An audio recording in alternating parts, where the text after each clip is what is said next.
సర్వోన్నతుని చాటున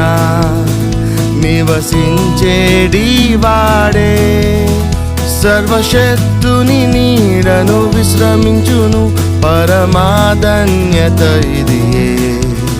సర్వశక్తుని నీడను విశ్రమించును పరమాధన్యత ఇదియే తన రెక్కల కింద ఆశ్రయం